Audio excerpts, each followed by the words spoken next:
We should be waiting for a few more people to trickle in, but we're going to go ahead and get started.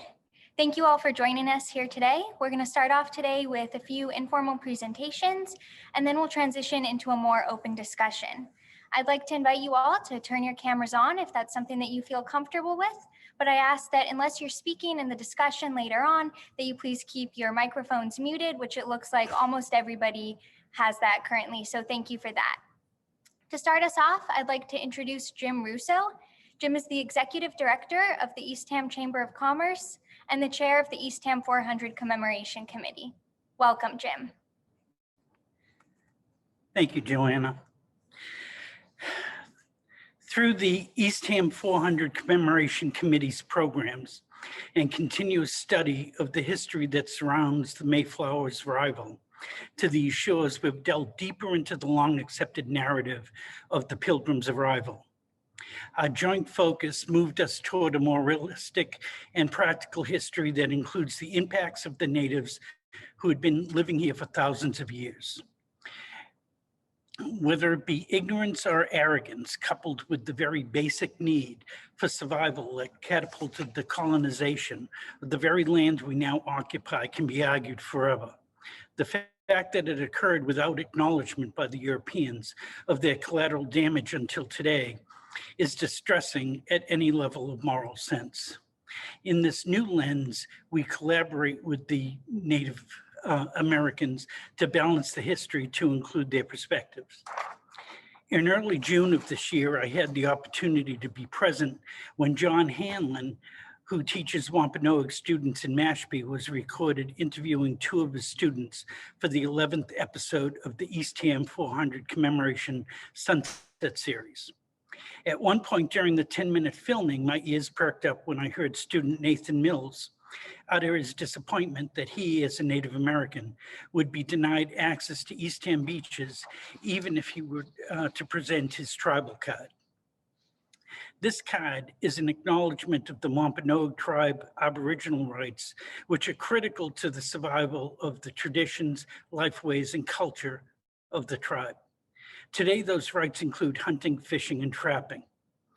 On November 16th, 2020, the Eastham 400 Commemoration Committee placed me before the Eastham Select Board to ask that they extend those Aboriginal rights to include access to Eastham town-managed beaches without cost. Our intention is to show this as a sign of respect for the people of the First Light and the understanding of their ability to guide us in the stewardship of our natural resources. I would now like to ask that the chair of the Town of Eastham Select Board, Jamie Dimitri, to speak on her board's decision.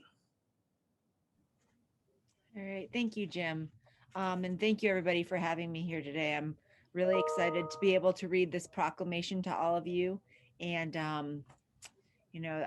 I'm thankful to have the Eastham 400 here too, to facilitate this happening. I hope this is just the first step of many in restoring land rights that belong to Wampanoag Nation. So I'm going to read the proclamation now for you. The Proclamation for Tribal Rights in Eastham for the Wampanoag Nation. The Eastham Select Board, on behalf of its citizens, proclaim that we, now and forever, return to the people of the Wampanoag Nation the immemorial custom and practice to recreate at Eastham town-managed beaches without cost or fee upon presenting a current tribal card. This proclamation, in recognition of more than 12,000-year history of the Wampanoag tribe's responsible stewardship of this land and its natural resources, amends the Wampanoag Nation's off-reservation's Aboriginal rights of hunting, fishing, and trapping when at beaches managed by the town of Eastham, Massachusetts, to include recreating. Thank you, Jim. And thank you, Jamie. So Jim mentioned that Nathan Mills was the inspiration for this idea. Nathan is here with us today. Nathan, is there anything that you'd like to say in response at this time? Yes, I'm gracious for allowing the Wampanoag tribe to have access to the beaches of Eastham. I really appreciate that. It's a right step in the right direction, and I hope we can get other beaches and other towns to abide by that as well. Thank you. Thank you, Nathan. Also here with us today is John Peters, Wampanoag and Executive Director of the Massachusetts Commission of Indian Affairs. Mr. Peters, would you like to speak? Well, I want to thank you for your graciousness for the things that you've done. I mean, it's been a interesting history that we've shared over the generations, and at this time to start to bring our communities closer together. I hope that we can continue our relationships and build upon those in the future generations, in the future. I mean, it's something that the healing that we need to do throughout the Cape and the country. You know, like and it's so when you think about our 400-year history, it's been quite remarkable. I shouldn't call it that, but it's been an interesting relationship, and it's that we are still here today to have these conversations and still trying to work out our relationships. It's good. It's good for us and mankind. Thank you. Yes, thank you. So thank you to Jim and Jamie and Nathan and John. And we now invite all of you to join the discussion. We'd love to hear from you about the film that premiered this morning, Eastham 400, Our History Restored, or some more general reflections on the year's events. Once again, I ask you to please keep your microphones off, but when you're speaking, remember to unmute yourself. And the floor is now open to anybody who'd like to start us off. I guess I just wanted to do a quick follow-up, Jim, and with Jim Peters. Sorry, there's lots of Jims here, and let you know that it is definitely the sentiment of the board that this is a starting place. That we hope more is to come in the not distant future. We really look forward to working with all the members of the tribe, continue to work with Jim Rousseau, and to help facilitate greater healing and growth for both communities. So again, I hope this is just a starting point. Thank you. I was taken very much by a comment that was made by the one who represented the Spanish settlement down in Florida. And the way she spoke about the difference between what the Spaniards were doing in Florida and then separating the Pilgrims. And the Pilgrims separate from the Puritans and other groups that arrived. She seemed to be talking about the Pilgrims themselves, saying that they had suffered themselves and they were willing to cooperate and not subjugate. That was her phrase, and I thought that was a very important phrase, and a phrase that we should all take great pleasure in. And as we look to the Plymouth-Patuxent relationship and the relationship that has endured over these 400 years, as the sentiment of willing to cooperate and not, I don't know what might have been missed there, so I apologize. But the concept of willing to cooperate, not subjugate, is the phrase that I think we want to carry forward. Thank you. Thank you, Kevin, for sharing. One of the phrases that really stuck out to me from our videos this summer, and I apologize that I don't remember which of our presenters said this at the moment, was the phrase the oppressed becoming the oppressor. And that really stuck out to me because many of us are familiar with the narrative of the English who came over on the Mayflower as being a people who were oppressed and who didn't feel like they fit in the culture that they were coming from in the Netherlands, and those who were seeking religious freedom, and then coming here and having the narrative change in a way and having these other relationships, or maybe lack thereof, developing with the Native American people who were already here. And so that was sort of one of the things that I've been thinking about this summer as well, and into the fall, and thinking about sort of all of the complexities of these relationships, and and sort of just looking at history and seeing all these different sides of these stories.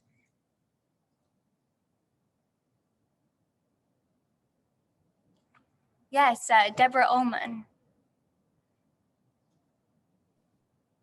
I'm particularly struck by how rapidly the disseminating that you all have done of these stories has shifted not only my own perspective, but on a broader level, the whole conversation about English and Wampanoag Indians who lived here, natives who lived here.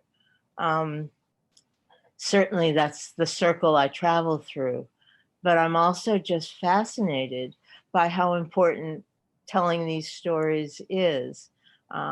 Linda Coombs sort of critiqued the term story as opposed to history.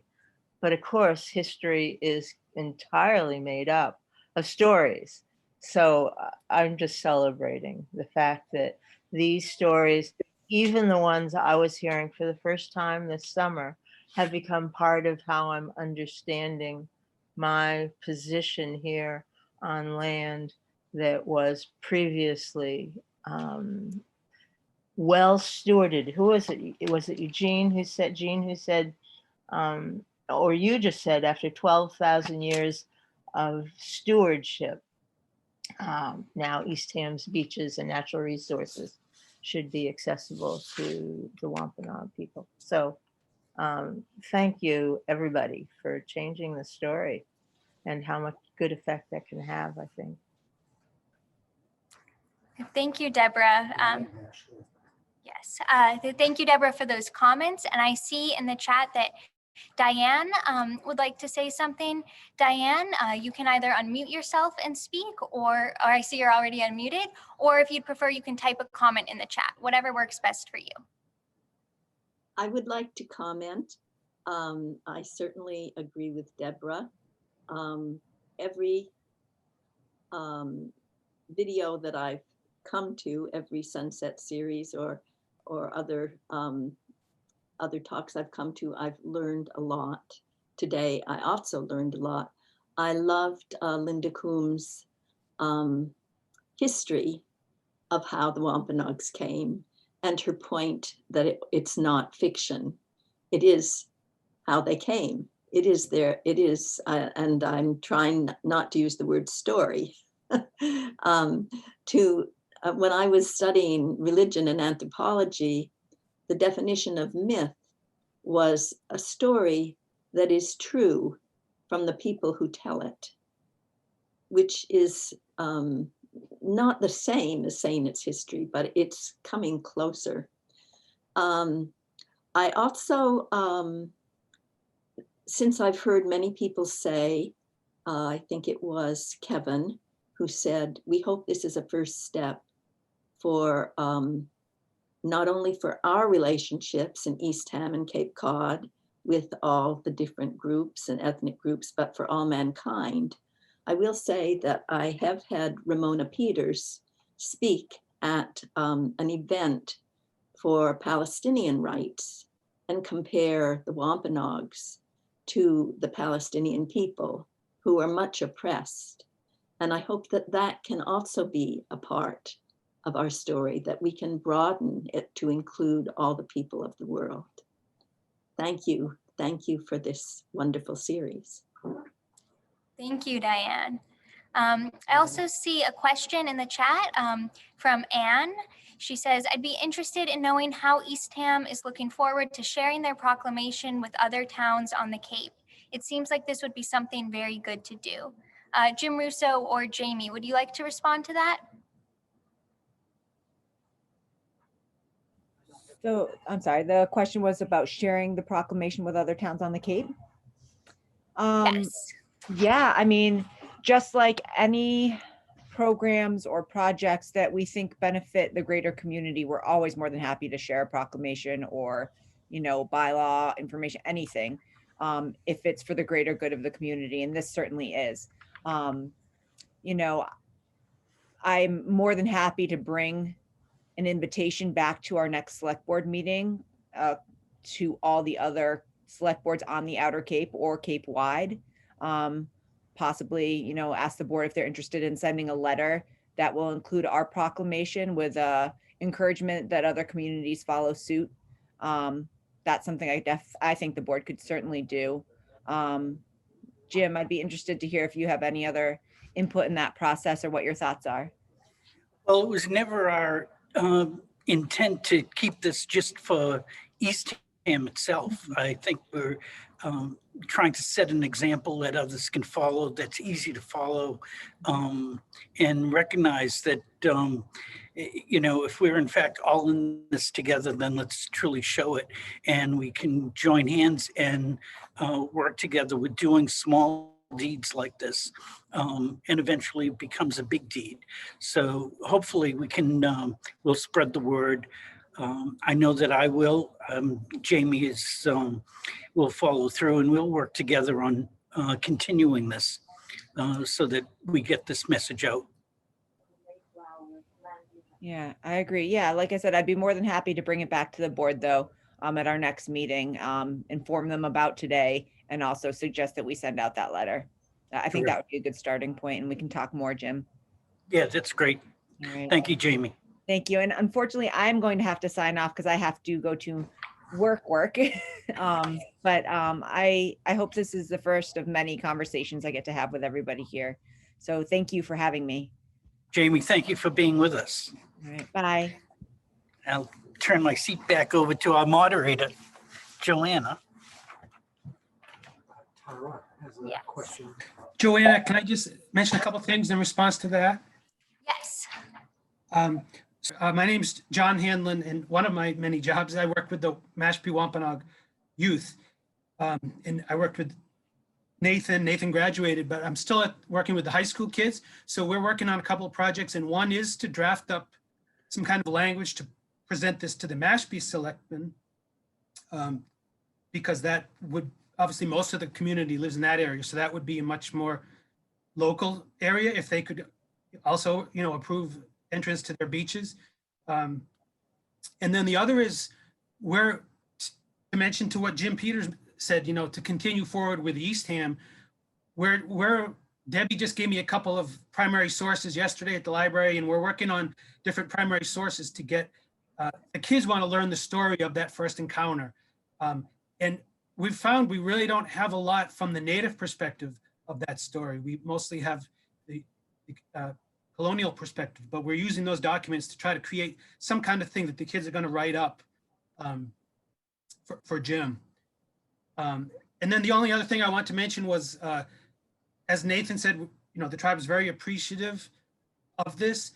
We had planned to have a show of good faith with drumming and all to demonstrate that, but unfortunately, this meeting is scheduled at the exact same time that we're having a funeral right now for that young woman that was killed from New Bedford. So the most of the people that do the drumming are involved in that. So, but thank you. Thank you, John. I do see some more comments in the chat, so I'll address a few of those, and we will get to everybody. So Tara says, this has been an incredible learning opportunity, both from these presentations and from deeper reading I've been doing on the topic. I'm curious to know about any thoughts on our naming of places, roads, etc., after Indigenous people or leaders. What is the Indigenous sentiment on this Cape-wide / statewide / nationwide practice? For example, we have Samoset Road, Aspinet, Massasoit, etc. I would say that I think it's honorable that you acknowledge some of our leaders in the past. I wish I had some more local names that could be added to that. That some of the language, I guess, in those days, of the earlier language, would probably be more difficult to say than some of these other names that are being used. Something we probably could work on. We do have a language project, and I'm not sure. I shouldn't extend that without talking to them directly myself, but you talking to them directly. But it would be appropriate, to offer some of those place names down there. It's been a number of years since we've been, really living in that area. This was quite a migration from the Lower Cape back in the earlier days. Part of my job is to return ancestors to close to their final resting places as possible. And so we've been down in your territory, not only Eastham, but some of the other towns down here as well. And developing, places that we can continue to bring people back. So many of our people, our ancestors have been put in museums and so forth. And we've been going, the last 25 years, been going through a process to bring them back to where they were taken from. And we did that with you, a number of years ago. And or somebody was disturbed in your town hall area. And but it makes me, in doing that, I feel a little closer to, the Lower Cape, and get a sense of, where villages were, or communities were, and so forth. And it's territory that needs to be re-explored, or getting that sense of, what the land had to offer. Things have changed so much, over the years with the development and so forth. That's progress, as they put it, but the land is still there, and the waterways and so forth. And a lot of you have done conservation and so forth, which, saves some of that land from being totally developed and so forth. So that's good, that we really appreciate, to keep some of the natural ways, in your communities. And speaking about, giving us access to your beaches and things like that, and also offering those to other, what you're doing to other communities. We also hunt and fish, so many of our waterways have been polluted, by overdevelopment and so forth. And then we find ourselves going to other communities, just to find the sustenance for ourselves, for our families and so forth. And sometimes we find ourselves in confrontational situations with different towns, for us coming into their communities, and which were formerly our communities, looking for shellfish or places to hunt and things like that, just to feed ourselves. And sometimes those situations become, a little awkward or confrontational, and it really shouldn't be that way. Or it really needs us to take an opportunity to meet each other and talk and become comfortable with each other, and also respecting each other's space and so forth like that as well. So I think your efforts to reach out and meet each other, work together, is important, for our future relationships and current relationships. So I want to thank you for that, and the efforts to share that with the other towns. I think it needs to be a Cape-wide, even effort to get to know each other, and so that we can continue in a harmonious and working, surviving world that we all share here. So thank you. Thank you, Jim. And we certainly hope that we can continue to support and be an ally to the Wampanoag people and the Wampanoag community. I also see a comment from Eugenio Toland that he's willing to contribute some words. Yes, thank you. Good morning to all of you. And again, to give my gratitude and appreciation for this initiative that you have put together, that the town have come together. I'm a recent, you might call washer shore, but from the South. I have spent most of my life among indigenous people, Andean people, the Aymara people in the Bolivian highlands.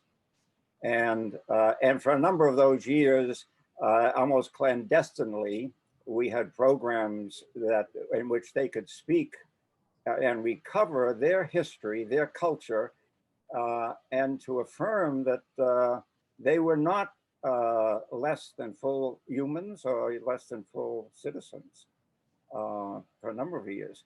So it was actually quite an astounding moment when actually the indigenous people gained power in Bolivia.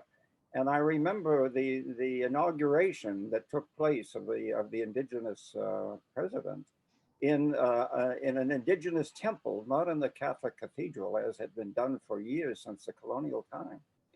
And one of the women who were working with us, a woman and maybe in her 60s, she was sitting next to me. We were watching us on television, and almost like whispering to herself, but I heard it. She said, all our lives we have lived humiliated until this moment. And I could see from that time on, and that no government is perfect. The Bolivian government, the indigenous president, Evo Morales, and all has his problems. But in the following years, the life of the people did improve. And I thought a lot of it was, despite what socially things have improved, the sense of dignity that people had when they were fully recognized, that they had never left, they were present, always there. So when I came to Eastham a couple of years ago, I wasn't sure what what the territory was. It was a tourist area and all. I was lucky to come back and to enjoy nature in these final years in a way.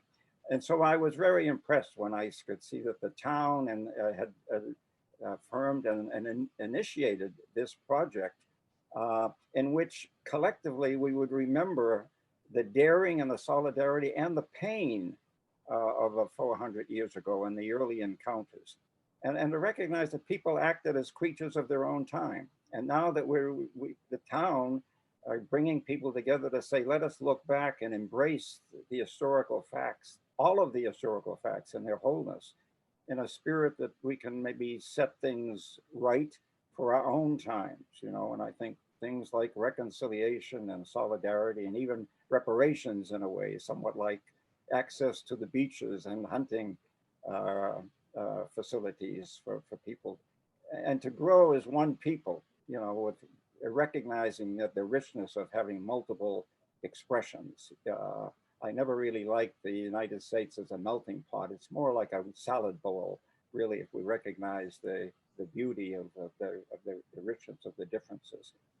So I hope that we can continue as a town and to take the initiative and to give some type of an example to the rest of the Cape, beyond a place of good fishing and vacationing and all, but a place in which the people, all of the people, are co-creating a new type of society, sharing their stories and their cultures and their histories in a shared land of a common home. And I think the challenge is for us to do that and to try to be a town that's recognized not just as the gateway to the seashore, but a town that takes pride in all of its aspects, to be a community, an inclusive community, a tolerant community, and today I think all of that, a green community, which I think the town did in its town meeting in May.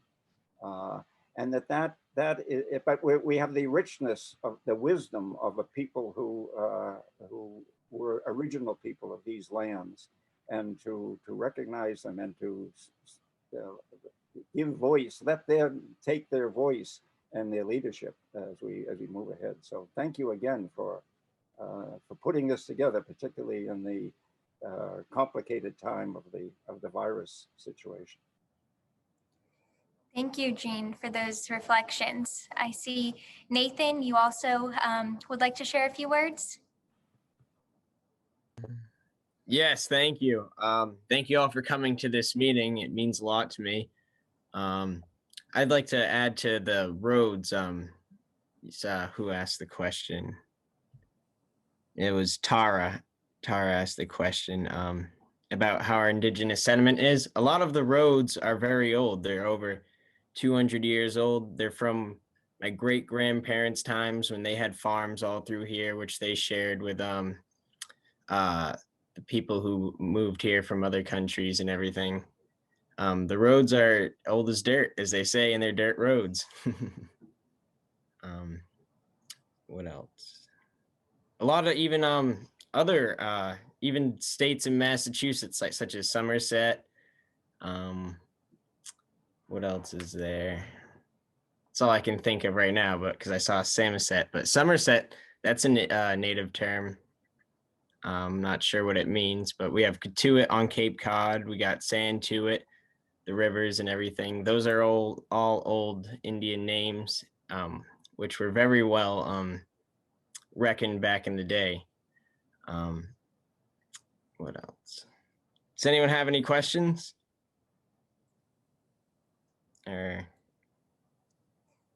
Thank you, Nathan.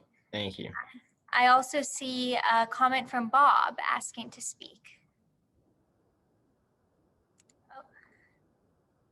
The road names.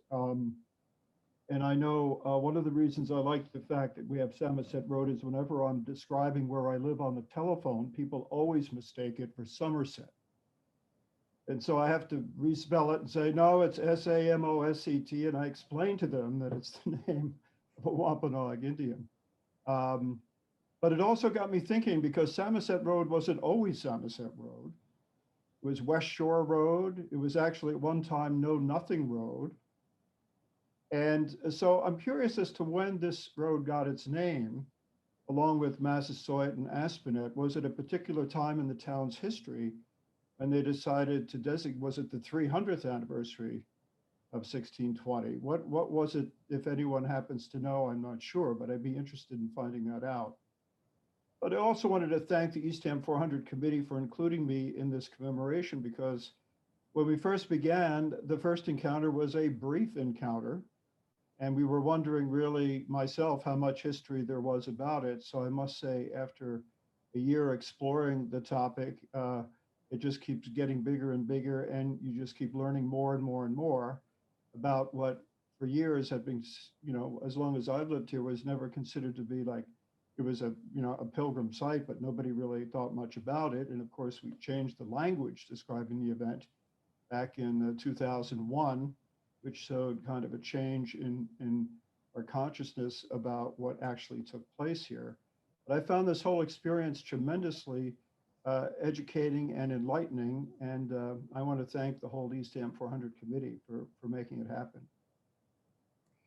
Thank you, Bob. And I believe that Deborah may have an answer to your question about when these roads were named.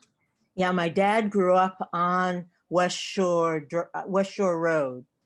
So, and that would have been between 1905 and 1920. So for sure, it wasn't named Samoset until after 1920. He grew up at Kinnickinnick on Great Pond, his grandparents' house. So that's the oral history part that I have on that. Right. So it'd be interesting to find out if they all were named at the same time and for what reason. I do see a comment in the chat from Deborah DeJonker-Berry, who's the library director here in Eastham. And she says that there's a book which is about the names of the land, and in West Barnstable,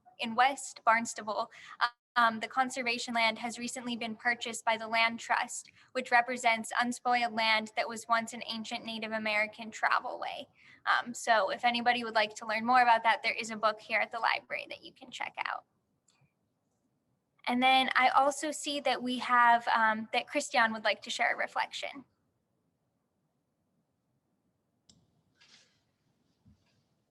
Hello, I'm grateful for the opportunity to listen to many perspectives over the course of the Sunset series, and especially to learn more about our Wampanoag neighbors on the Cape.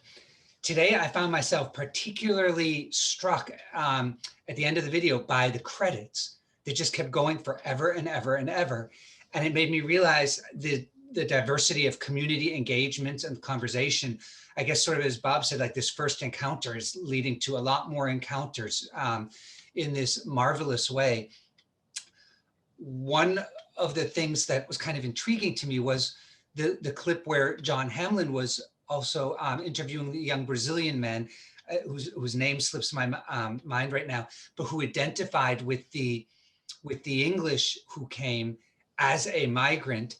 And that struck me as intriguing because as many of us are seeking a more accurate telling of the history, here was yet another perspective of a recent migrant who found an immediate connection with the English as migrants coming here, and made me realize sort of the complex ways that that meanings continue to unfold today. I'd be kind of curious whether John, whether you have any further perspective or comment about the as you think about Wampanoag, young Wampanoag students you've worked with, but also Brazilian, and it seemed to me that there were intriguing perspectives, overlapping but also different. Yeah, thanks, Christian. So his name is Elias Fortunani, and he's from Brazil. And so one of my other jobs, I work at Cape Cod Community College. I run a program for immigrant students, and you know, it didn't show it in the clip, but if you watch the whole video, his identification with the Pilgrims was really around he's a member of the LGBT community, and he was persecuted at home, and that's why he came here to be able to live more openly. And he mentioned he got married here, and he's one of our real success stories at the community college. This program where we offer students like basic English classes, computer classes, things that they're going to need. A class called "How Do You Do College" in the United States. He really had to come in and reinvent himself all over again. He had a degree in Brazil, but it wasn't recognized here. So he's now he finished his associate's degree, and now he's at Boston Architectural, either Mass Art or Boston Architectural College. So yeah, his identification with that Pilgrim story was from that perspective. Most of the immigrant students I work with, and there's others in that Sunset series, it's very different than working with the Native students, because the Native students, we have the state colleges in Massachusetts offer a tuition waiver, and there's a lot of incentives. So I try to get those students to apply. A lot of the immigrant students, there's a lot of roadblocks, and hopefully that's going to start to change again. But it's a very different experience for them, but it's still very much coming to this country because they have that freedom and opportunity. Thank you, John. I don't believe there are any others in the chat at the moment. Is there anybody who'd like to speak?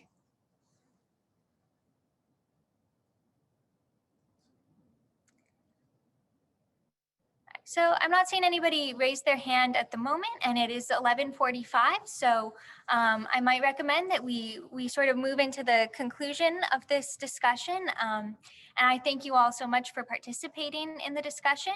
I'd now like to invite Tom Ryan, Vice Chair of the Eastham 400 Commemoration Committee, to share a few closing words. Thank you. It's been a wonderful year. And I noticed from the faces who are here in the gallery that many of you have been with us since before 2020. To me, this anniversary today of the 400th anniversary of the first encounter can push us as we move into the future to think of other first encounters, to think of Jamestown, Roanoke, Santa Fe, St. Augustine, Bahia, Brazil, the first place in Barbados where coming Europeans met the native Barbadians. So we need to keep this as a theme, I believe, in our thinking, in our curiosity, in our imagination over the rest of our lives, actually, because it's been that kind of a thing that can awaken us to this aspect of our history. And so it's wonderful, therefore, to think about all these first contact times and modes and building on them. A couple of things about the future that have already started and will happen based on 2020. At the library, I've been part of and happy to be part of the publishing of Ian Saxon's book, or a summary of this book in Portuguese, and working with some of the leaders in the Brazilian communities around Hyannis and Yarmouth and Marston's Mills to soon as the COVID is over, to begin planning some conversations. We already had a conversation with those leaders who said they would love their children. I mean, there are many young Brazilian children mid-Cape, to talk about the first encounter with Native Americans, to talk about, gee, there really are Native Americans around us, because that's not always talked about in the Brazilian communities. So that's one thing we do, is we have the book in Portuguese, and we're going to institute some discussions amongst the high school students and others in the 13 congregations of Brazilians and other Brazilian communities mid-Cape. Another thing that's coming is next year is the 400th anniversary of an event where a Billington boy, John Billington, wandered off from early Plymouth, got lost, was found by Native American Manomet, brought to Comaquid, brought to Nauset, and returned to Bradford and some other leaders. There's a whole episode, a little history about the rescue of the Billington boys, which you can read about on our website, eastham400.org. And we're going to do something about that this coming year. And very soon, we're having a meeting with the historical societies of the Outer Cape, with all of those who've been partnering from the other towns to evaluate 2020 and to work towards the future. So those are a few of the events and some of the programming in place for the future. In thinking about the meanings of the first encounter, I thank Diana for her reference to Palestinian issues. We've focused about local issues of racism and the need to address the marginalized. But of course, moving into the future, we can think about a lot of international questions and ways for us to proceed. Finally, I want to quote Ian Saxon's book, The Story of the First Encounter at Nauset. And he concludes by saying, an honest account of the first encounter cannot be made, nor can we make an honest encounter of our own life today, because the last encounter has not happened yet. So in our many encounters, I'm pleased and proud that Eastham has been able to contribute something to our own thinking and feeling process. Thanks very much, everyone. So thank you to those who have left your reflections in the chat. And it's been a pleasure to speak with all of you today. And this has been a great discussion. And so I thank you all for joining us here today.